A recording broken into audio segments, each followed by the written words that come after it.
Ladies and gentlemen, welcome back. My name is Ace and I've got more Torchlight 2 content here for you.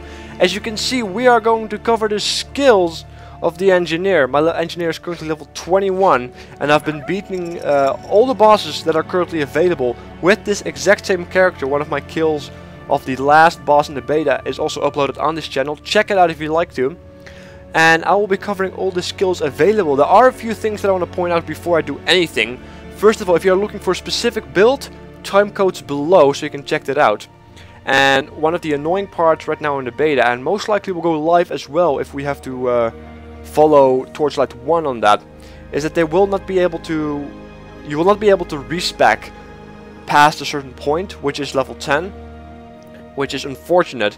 Because before level 10 you are able to respec, but this is basically something that forces you to have a unique experience and also forces you to make mistakes past level 10. This is also why my build is so chaotic.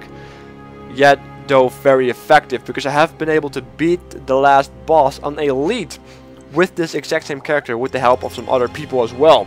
So it is something I want to look into. But anyway, Blitz is the two-handed weapon damage DPS build. Construction is basically a very nice utility build, and Aegis is your main tanking build. Starting off with Blitz though, as you can see, your flame hammer, simple AoE, it's the ability that you start off with, and it does quite amounts of damage, quite nice, as well as it gets empowered by charges.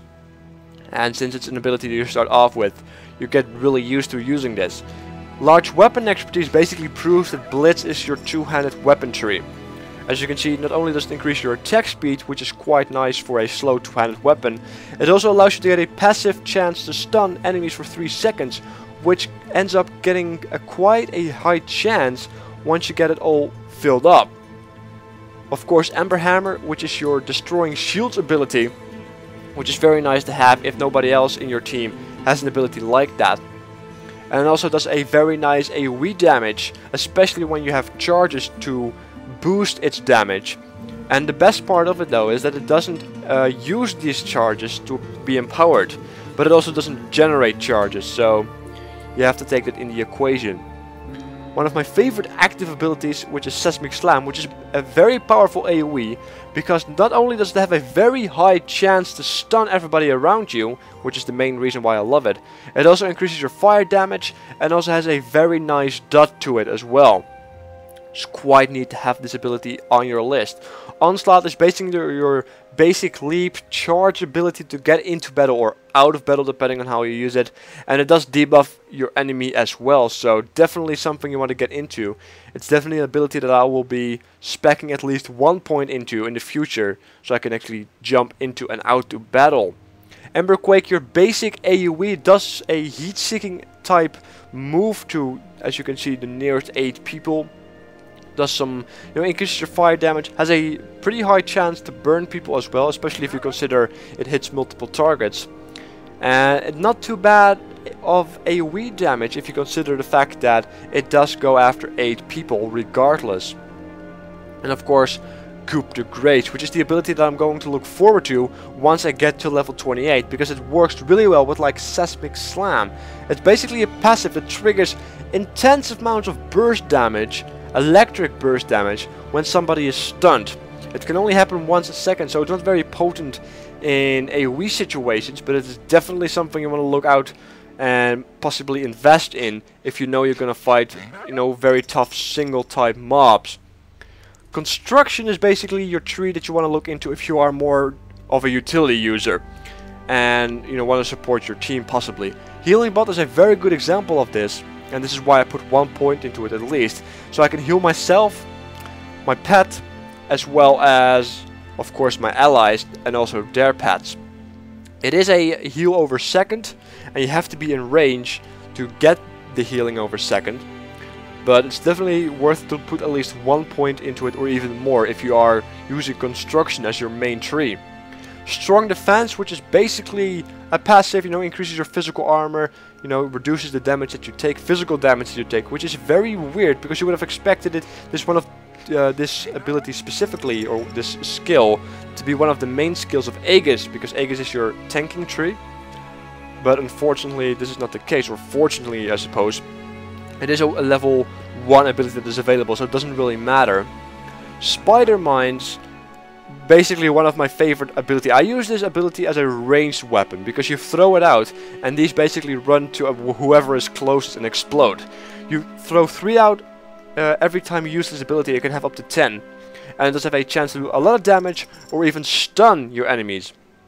And you can actually preemptively build 10 of these spider mines up before you go into battle. Then go into battle, do tons amounts of AoE burst damage, especially once you get, upgrade this ability to quite a nice amount. So you can actually spam it quite nicely as well, keep them up for quite a long time. So you're also not be able to be flanked as well if that happens. Blast Cannon, basically proving that construction is the cannon tree.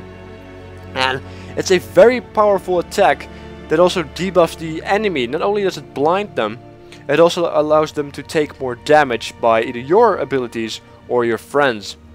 Gunbutt, you're basically a moving turret that you can deploy. Doesn't last too long, only 1 minute as you can see right now on these amounts of skill points.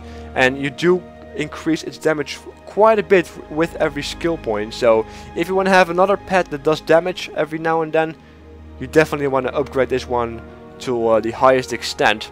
Fire and Spark Mastery, basically a passive that increases fire and electric damage, which are the 2 elemental damages that you use as a engineer.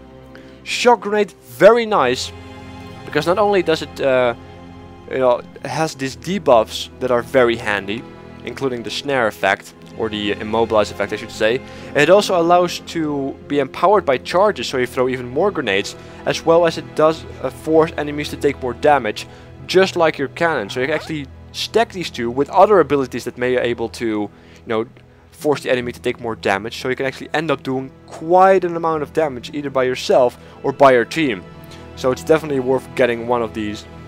And of course, Charge Domination, which basically allows you to, with every kill that you do, you have a chance to, get a little charge. And it's definitely worth in an AoE situation, especially when you are the main killer. So, for example, if you have a high focus in Blitz AoE, 1 point of Charge Domination might be worth getting if you like your charges. And Aegis has a very nice ring to it, because it is your main tanking tree, but it doesn't gimp your damage as much as you would think. Shield Bash is a very good example for this. Not only does it debuff the enemy stun, slows their attack speed and such, it does also get empowered by charges, which then allows the shield to do more damage. And I believe it also, no, it doesn't actually. No, that's the sword and board. I got them mixed up. The sword and board actually becomes stronger with the more armor you have. So if you become tougher, but also, you get more stronger with your auto attacks. As you can see, 20% of your shield armor becomes added to their melee attacks. Dynamo Field, very nice if you are surrounded by a lot of AoE, or at least by a lot of people that you can AoE, because it does work really well with abilities like Seismic Slam or Ember Quake. Definitely if you want to get some quick charges, and then for example use them to get a force field up. Force field is one of my favorite defensive abilities that is active, because I can control it. And not only does it defend myself for the full extent of my force field, it also gets used for my allies, everybody around me, but only for half strength. So not only do you protect yourself, but also your allies. This is why I got it, especially on the last fight or certain boss fights where there's a lot of AoE and other people may not be able to be as tough as you. Think Outlanders and Ember Mages. So this actually saved their lives if you use it correctly. Ember Reach is a personal ability, I say, because I don't like it and somebody else may or may not, because it only pulls one person towards you. And if you have one skill point as I have into it, it only pulls somebody. And once you go beyond that one skill point, it starts to debuff people as well. But you can only pull one enemy at a time, but you can pull bosses and such towards you. So it may be handy, but I personally dislike it. I think it's a waste of points for me, for my personal playstyle, if you like. But I can definitely see the use of it if you want to pick somebody out of a group. Aegis of Faith, my favorite passive for the engineer, and possibly for every class, because it fits so perfectly with the way that I play my engineer. And most of my classes, in any game actually. As you can see, it has a chance to be triggered on a hit. And the way that I play my characters, basically, I go in, do some AoE damage, but if things don't go my way, I do get attacked quite a bit. So Aegis of Faith actually helps me to stay alive and absorb a lot of damage. As you can see, it also becomes stronger with the more armor you have. So it's definitely something you want to get into when you play very offensive and very dangerous. Overload, if you find yourself in a very dangerous situation, Overload not only has a very potent AoE damage once you get your charges up, it also allows you to push everybody away, which means you can make a getaway when you are, for example, at very low health. So not only does it have a utility, it also has the ability to do a lot of burst damage, so depending on the situation you might want to use it. And Charged Reconstitution, if I pronounce that correctly, which is basically your type of ability that heals you depending on how much charges you have left. You do have to use a charge to use this ability, and when you have no charges you can't. So you might want to make sure that you always have one charge available. So if you are in a situation where you might want to get some extra healing on yourself, this is one ability that you want to get into. And this pretty much sums it up for all the skills that are currently available in beta. This does mean that, as you can already see by every skill tree, that there will be more abilities added.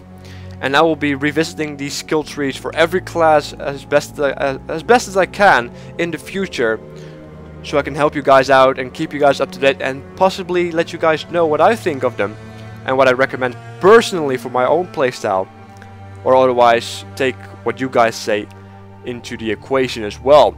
Which means you have to leave a comment in the comment section below if you have an opinion or a thought or advice of something or on something. And if you want to see more Torchlight, including some Torchlight gameplay, make sure to check out the playlist. There should be an annotation at the end of this video, and everything should be alright. And I will catch you guys next time.